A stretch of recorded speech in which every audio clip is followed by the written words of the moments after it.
हमारी निंदा भी बता सके। हम केवल अपनी प्रशंसा सुनना चाहते हैं, लेकिन हमारी जो कमियां हैं, हमारी जो कमजोरियां हैं, उसका भी हमको बोध हो, नहीं तो राजनीति कभी शुद्ध नहीं हो सकती। एक बार सड़क मंत्री खुद गाड़ी में बैठकर इस देश का चक्कर तो लगावे तो उसको पता चले रोड किसे कहते हैं। रेल मंत्री, सड़क मंत्री हेलीकॉप्टरों से सर्वे करके जा रहे हैं, वो क्या जाने यात्रियों को कैसे तकलीफ होती है। इस देश का लॉ मिनिस्टर एक बार कपड़े बदल कर जाके रेलवे स्टेशन पे एक अपनी सीट तो रिजर्व करा के दिखा दे, एक टिकट तो कहीं से रिजर्व करा दे। हम एयर कंडीशन कमरों में बैठकर पॉलिसियां बनाते हैं, लेकिन कोई ऐसा माई का लाल पैदा नहीं हुआ आज तक कि अपने कपड़े बदल कर सड़क पर निकल पड़े और गरीबों की बस्ती में जाकर देखे कि वहां हो क्या रहा है। सारी सूचनाएं दिल्ली आनी चाहिए, लेकिन दिल्ली कभी उठकर झारखंड में नहीं जा सकती, केरल में नहीं जा सकती, दुनिया के उन प्रदेशों में जहां की माताएं आज भी भारतवर्ष में 10-10 किलोमीटर दूर सिर पर पानी लगकर लेके आती हैं। और हमारी राजनीति से जुड़ी हुई माताएं अगर 15 मिनट कोई हॉलैंड का स्प्रिंग महाराज बिसलरी वाटर भी हाथ में पकड़ ले तो रात में उनके हाथ में मूव लगानी पड़ेगी। ऐसे नफीस तबीयत के लोग अगर राष्ट्र की संपूर्ण उन्नति और प्रगति का संचालन करेंगे तो हमारे देश की क्या दशा और स्थिति होगी। इसलिए वास्तव में राम राज्य का मतलब कोई रिलीजियस कंट्री नहीं होना नहीं है, ये कंफ्यूजन है। हमारे जो मॉरल राइट्स हैं, हमारे अंदर की जो कैपेसिटी है, कैपेबिलिटी है, हमारे अंदर की जो क्वालिटी है, वो जागृत हो, उसके अंदर संचेतना आए। हम अपने राष्ट्र के प्रति, समाज के प्रति आज भी इस भारत जैसा राष्ट्र, भारत जैसे व्यक्ति, आज भी इस भारत के 20% लोग ऐसे हैं, देवता भी जिनका मुकाबला नहीं कर सकते, जिनका कमिटमेंट, जिनकी लिटरेसी, जिनका सेक्रीफाइस, जिनकी पावर, जिनके जीवन का तप इस देश का संचालन कर रहा है। कोई ना कोई ऐसी बात थी जिसको वह सारे के सारे गुप्तचर और सेवक श्री राम को बताने में बड़ा संकोच करते थे। और एक दिन भगवान ने आज्ञा दी, क्योंकि स्वाभाविक रूप से कुछ बताना ये जीवन का नियमन है, लेकिन श्रेष्ठ माता, श्रेष्ठ गुरु, श्रेष्ठ वैद्य और श्रेष्ठ राजनीतिज्ञ कौन है जो मूल में दबी हुई पीड़ा का पता लगा ले। गुरु कौन है जो वास्तव में शिष्य के अंदर दबी हुई जो उसके विकार का मूल तंतु है उसको निकाल सके। किसान जैसे उत्तम खेती करने के लिए ढूंढ ढूंढ से खेत में से पत्थर निकाल देता है, जहां हल्की नोट अटकती है वहीं से पत्थर निकाल देता है। वैद्य नबज पकड़ के बता देता है घेंटू में दर्द है, पकड़ता नबज है।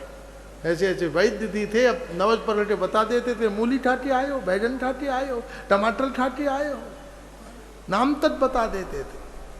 आज के डॉक्टर तो छूने को ही तैयार नहीं। जाओ पहले अपना ब्लड निकालो, फिर वहाँ पैथोलॉजी में जाओ, फिर वो अल्ट्रासाउंड कराओ, फिर वो कराओ ताकि उसमें से 20% उन्हें कमीशन मिले, फिर उसी दवाई से दवाई खरीदो, फिर वहाँ 10% कमीशन मिले, और अगर मर जाओ तो हो सकता है स्मशान से भी कुछ कमीशन मिले, वहाँ से भी मिल जाए।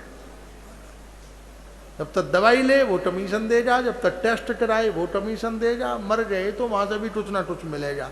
आने वाले 20 साल के बाद 13वीं वाले दिन ब्राह्मणों से भी कमीशन तय हो जाएगा कि जब आदमी की 13वीं हो 100 रुपया दक्षिणा मिले तो 20-20 मुझे पहुंचा देना, क्योंकि मैंने ही तो तुम्हें जो मौका दिया है रबड़ी उड़ाने का। कहाँ स्थिति पहुंच रही है, स्वभाव पहुंच विकृतियां। पैसे के लोभ में मारा गरीब आदमियों की किडनी निकाल के बेची जा रही है।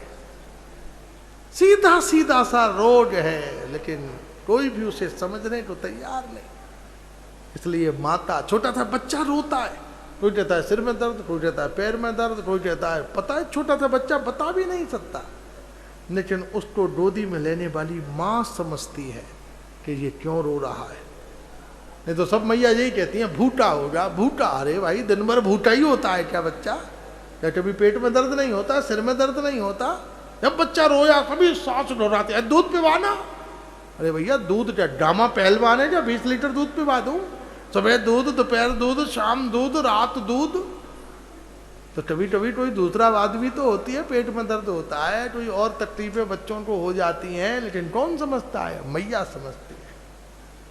तो मैया कौन? जो असत्य शिशु के रोग को समझे, तकलीफ को समझे। वैद्य कौन? जो नवज पटल के पूरे अंडों के रोग को समझ ले। राजनीतिक कौन? पॉलिटिशियन कौन? भरत जी हुए, चाणक्य हुए, इन्होंने रास्ता चलते चंद्रगुप्त को आर्यावर्त का राजा बना दिया, लेकिन खुद कभी एक रात महलों में नहीं सोए, कभी नहीं सोए। ऐसे पॉलिटिशियन जो रात रात भर जाग कर ये देखें कि हमारी प्रजा को क्या तकलीफ है, नगरवासियों को क्या तकलीफ है, और नगरवासी भी ऐसे हों कि अपने नगर को स्वच्छ रखें। जरा किसी से नाराजी हुई, बस जला दी, ट्रेन जला दी। अरे वो बस ट्रेन आती कहाँ से है? तुम्हारे पैसों से आती है। जरा सी तकलीफ हुई, फिर 200 रुपया निकाल के टीटी को हम देने को तैयार हो गए, हमें सीट दे दो चाहे कुछ भी हो जाए।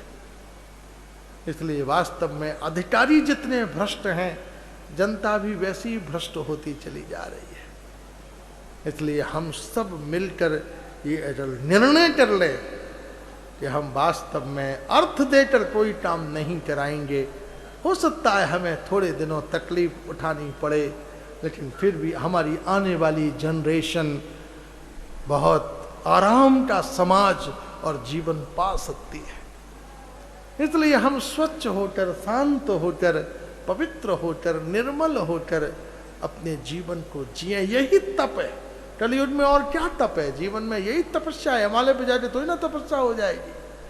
कलयुग में जाकर यही तपस्या है, यही जीवन का वास्तविक श्रेय है, उसका अनुमोदन है, उसकी श्रेष्ठता है। भगवान ने गुप्तचरों को आदेश दिया कि तुम मुझे जो यथार्थः श्रेय प्रकृतया, जो यथार्थ समाज की प्रकृति है, वेदना है, कष्ट है, तुम मुझे उसके विषय में बतलाओ। और तब सारे गुप्तचरों ने कहा महाराज अयोध्या में और तो सब ठीक है, उचित है, किंतु अयोध्या में एक भ्रम, एक अपचर्चा, एक विकृत प्रचार चारों तरफ फैला हुआ है, और वो प्रचार है माता सीता को लेकर।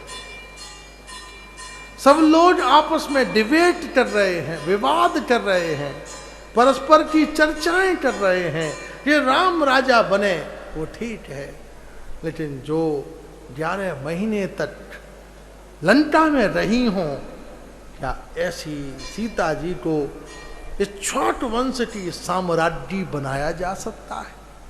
वो राम की पत्नी हो वो तो ठीक है, वो उनका पर्सनल विषय है, लेकिन सिंहासन के ऊपर तो वो बैठना चाहिए जो निष्कलंक हो, जो पवित्र हो, जो पुनीत हो, जो नैसर्गिक हो। कोई उसका समर्थन करता है, कोई उसका विरोध करता है, कोई उसके विषय में अन्य कोई भावना, धारणा धारण करता है। ऐसी धारणाएं चारों तरफ अयोध्या में व्याप्त हो गई हैं। अतः ये बड़ा ही दुखद प्रसंग है कि अयोध्यावासी माता सीता को लेकर विविध प्रकार की इन चर्चाओं में डूबे हुए हैं। भगवान श्री राम इसे सुनकर एकदम गंभीर हो गए और उन्होंने अपने भाव और अपनी पीड़ा को संवरण करके, नियंत्रित करके, श्रेष्ठ पुरुष कौन है जो बहुत जल्दी रिएक्ट नहीं होता। किसी ने आपसे कुछ बोला तुरंत लाल पीले हो गए। अरे घंटा 2 घंटा सोचो। ये सज्जन जा रहे थे, लोग गालियां दे रहे थे, वो मुस्कुरा रहे थे। बोले हंस तो रहा है? बोले अभी तो मैं ये देख रहा हूँ कि तुम्हें गालियों की वैरायटियाँ कितनी आती है। आप काफी लर्नेड व्यक्ति मालूम पड़ते हैं, काफी अभ्यास किया है आपने गालियां देने का, आपकी मेमोरी बड़ी शार्प है, इतनी बढ़िया बढ़िया गाली दे रहे हो आप। बोले तू जवाब नहीं देगा, बोले कल सोच के बताऊंगा कि कौन सी गाली का जवाब दूं, कौन सी गाली का जवाब न दूं। इसलिए वास्तव में श्रेष्ठता उस तथ्य से प्रकट होती है, जागृत होती है, जब हम अपने को संयमित कर ले। उद्वेग, जीवन में आए हुए जो उद्वेग हैं, उन उद्वेगों का संयमन करना। प्यास लगी तुरंत पानी पी लिया, थोड़ी देर कंट्रोल करिए उसको, 2 घंटा जरा बैठो सत्संग में शांति से पानी छोड़कर। त्रिशोद्वेग और शरीर के जो उद्वेग हैं उन्हें नियंत्रित करना ही सबसे बड़ी साधना है, सबसे बड़ा जीवन की तपस्या है।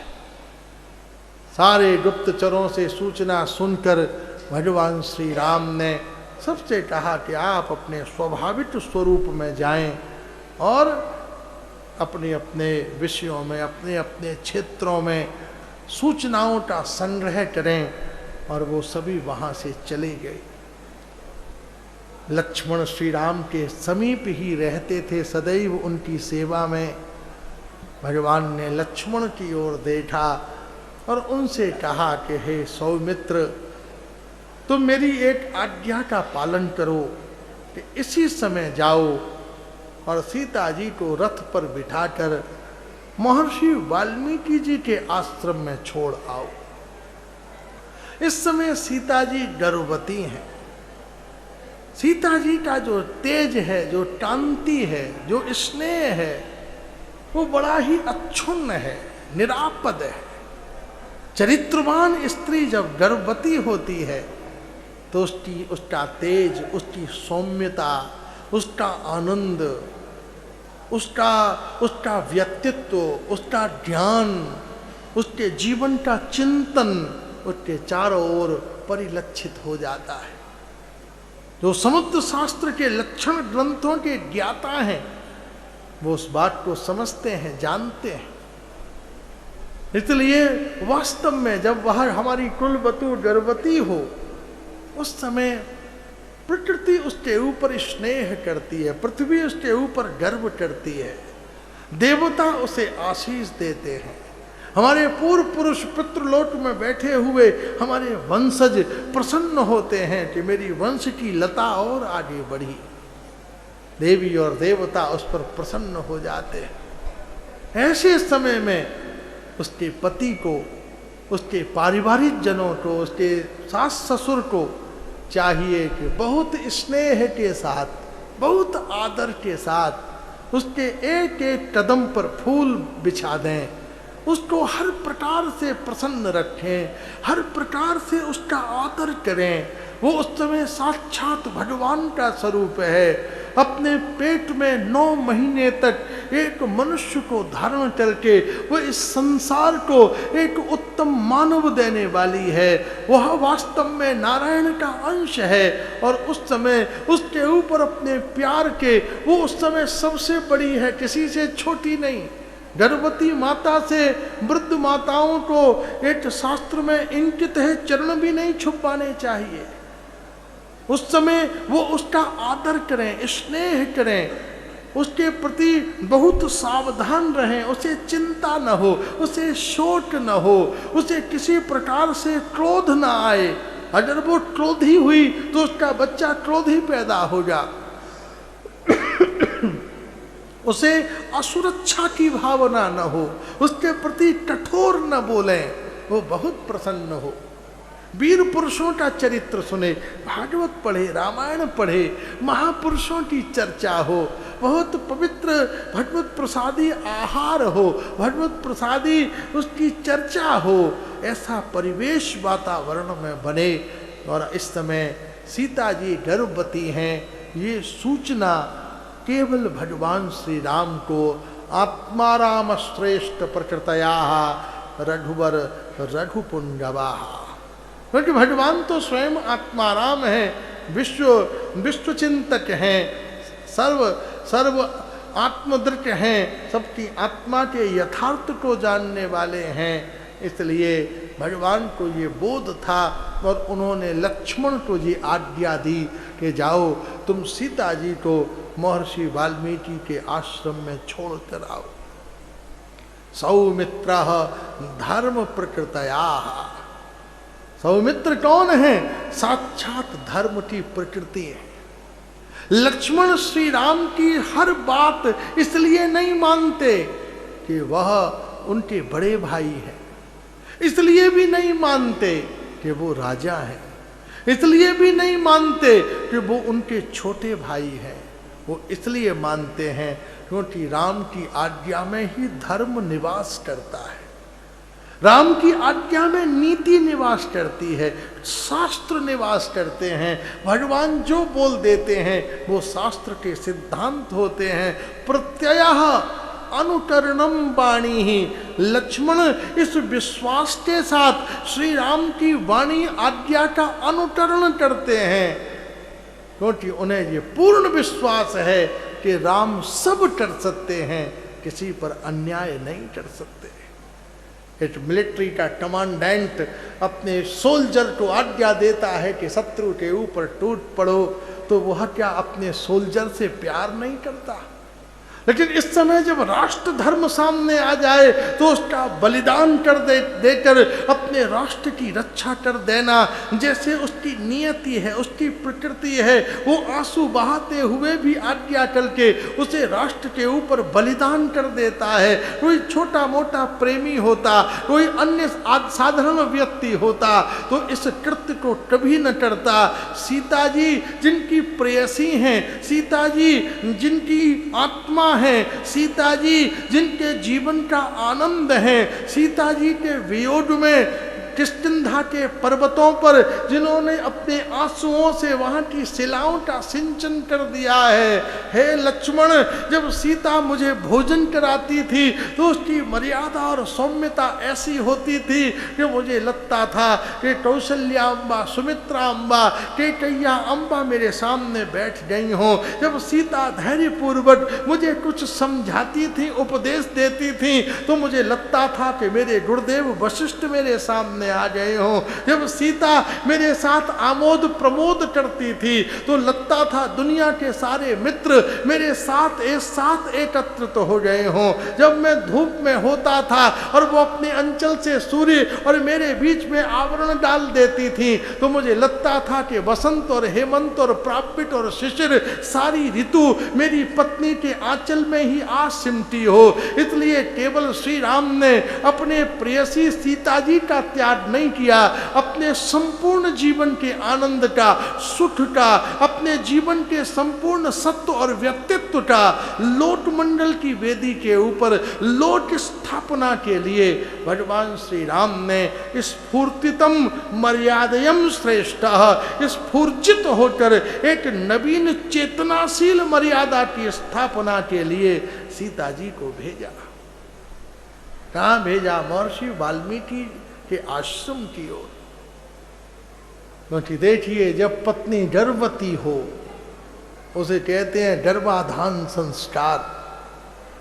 उस समय हमारे यहाँ का वातावरण बहुत पवित्र होना चाहिए, कोई जोर से नहीं बोले। देखो, हमेशा ऊंचे राग में ही कीर्तन करना ये भी उचित नहीं है। कभी कभी बहुत मंद्र मंद्र मंद्र, बहुत धीरे धीरे, बहुत शांति से, एक एक स्वर के साथ, शब्द के साथ, आत्मव्यंजना के साथ हमें भगवान का स्मरण करना चाहिए। इसलिए हमेशा 24 घंटे घर में हम जोर से बोलें, ये बात अच्छी नहीं है। इसलिए जब व्यवहार में बोलो बहुत धीरे बोलो, इतने धीरे बोलो कि दूसरे को जरा सावधानी से सुनना पड़े। बहुत से लोग बहुत स्लो बोलते हैं, बहुत से लोग इतना तेज बोलते हैं कि पड़ोसियों को टीवी की जरूरत ही नहीं है। बोले आप कौन सा चैनल देखते हैं? बोले कोठी नंबर 225 का चैनल देखते हैं।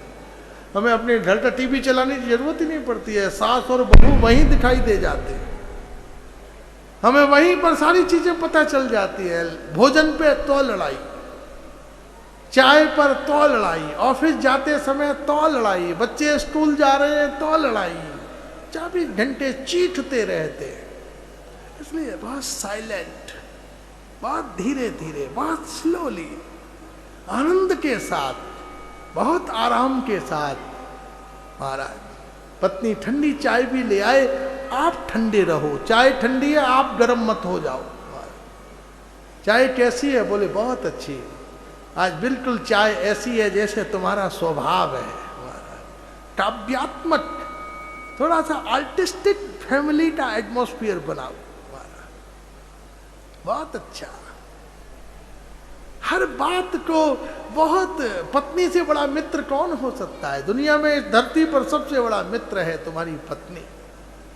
पारिवारिक जन कितने महत्वपूर्ण, तुम्हारे फैमिली मेंबर जिनके साथ तुम रात में अंदर का दरवाजा बंद करके चैन से सोते हो, उनसे बड़ा मित्र, उनसे बड़ा सुहृद कोई हो सकता है? हम छोटी छोटी बातों पे उनको हर्ट करते हैं, इंसल्ट करते हैं, चीटिंग करते हैं। ये हमारा स्वभाव नहीं, धर्म नहीं। इसलिए उनके प्रति विश्वास से भरे हुए, आदर से भरे हुए, बहुत मंद्र मंद्र स्वर में, मंद्र मंद्र भाव के साथ जोर से बोलना हो तब एक ही बात बोलो, श्री राधे श्री गोविंद, श्री राधे श्री गोविंद। ये जरूर इतनी जोर से बोलो कि पड़ोसी को सुनाई दे जाए, लेकिन और कोई बात इतनी मत बोलो जो कमरे के बाहर भी चली जाए। बहुत प्रेम से।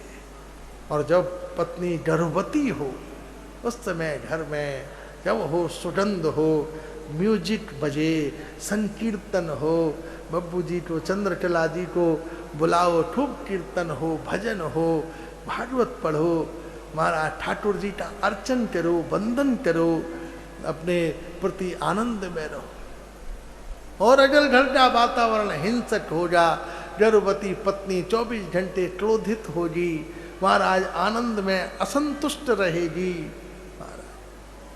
तो वह स्वभाव स्त्री के लिए भी, जो गर्भवती हो वो भी अपने ऊपर, बहुत सी माताएं बहुत क्रोध करती हैं। पत्नी बेचारा दफ्तर से आया, पत्नी की गर्भवती है, तुम कैसी हो? बोले तुम्हारी बच्चा होता तो मालूम पड़ता कैसी हो। हमेशा क्रोध में न रहे, शांत रहे, प्रकृति में रहे, आश्रय में रहे। एक स्त्री जो हमारे सामने हम थे तो अस्पताल जा रही थी, अपने पति को गाली दे रही थी, तेरा सत्यानाश हो जाए। महाराज अरे भाई क्यों गाली दे रही? बोले इसकी वजह से ही दर्द हो रहा है, महाराज इसका सत्यानाश हो जाए, तेरा बाप अंधा हो जाए। महाराज हमने कहा भैया क्या बोल रही है तू, शांत। अरे महाराज जी आपको नहीं मालूम। अरे भैया शांत रहे, भजन कर। तो स्त्रियां भी ऐसी अपने आप को नियंत्रित करें। जब वो शिशु को जन्म दे रही हो तो प्रसन्न हो, पुनीत हो, वेदना। इसलिए तो शास्त्र ने कहा मातृदेवो भव। और क्यों हम आदर दिया जाता है? माता के रूप में। वास्तव में देवी भागवत में देवी कहती है, निशुम्भ माथे पर त्रिशूल रखकर मूत्रादारस्य सेवनम। अरे इतनी दूर अपने घर से तू मेरे मंदिर में दर्शन करने आया, क्या अपने घर से मंदिर के बीच में तुझे कोई ऐसी स्त्री न मिली जिसमें तुम मुझ भगवती का दर्शन कर लेता, दुर्गा का दर्शन कर लेता? ये चलती फिरती दुर्गा है, सरस्वती है, राधा रानी है। भगवान कहते हैं अपनी बनाई मूर्तियों में मुझे देख लेते हो और मेरी बनाई मूर्तियों में मुझे नहीं देख पाते। पत्थरों की मूर्तियों में तो मुझे देख लेते हो, लेकिन चलती फिरती यह जो मूर्तियां हैं, अगर इनमें मेरा दर्शन कर लो तो वास्तव में तुम्हारा जीवन धन्य हो जाए।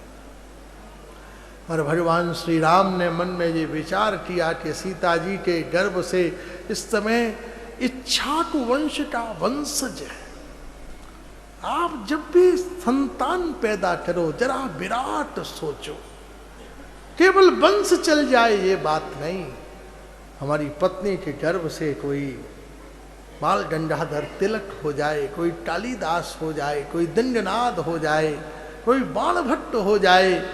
हम बगीचे में एक पेड़ लगाते हैं, वो बिना जाति पूछे हर को छाया देता है, लेकिन अपनी पत्नी के पेट से भी वो महान व्यक्ति खड़ा करो जिसके नीचे खड़े होकर लोग अपनी जिंदगी के तापों से मुक्त हो जाए।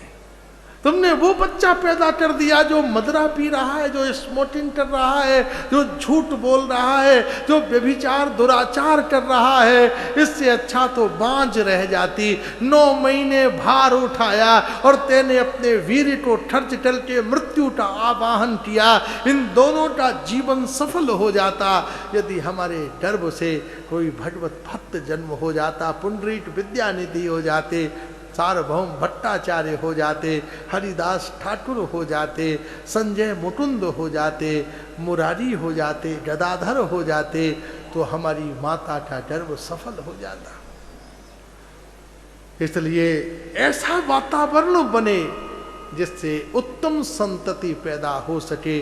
और भगवान ने विचार किया कि इस समय अयोध्या का वातावरण ऐसा नहीं है जहाँ पर इच्छाक वंश की कीर्ति का सृजन हो सके। कितनी माताएं, अभी मुझे विदेश यात्रा के समय कम से कम 3-4 में माताओं से मिला जिनका अगस्त में, सितंबर में जिनकी डिलीवरी होने वाली है और वो प्लान कर रहे हैं कि महाराज हम वृंदावन जाके बालक को जन्म देंगे।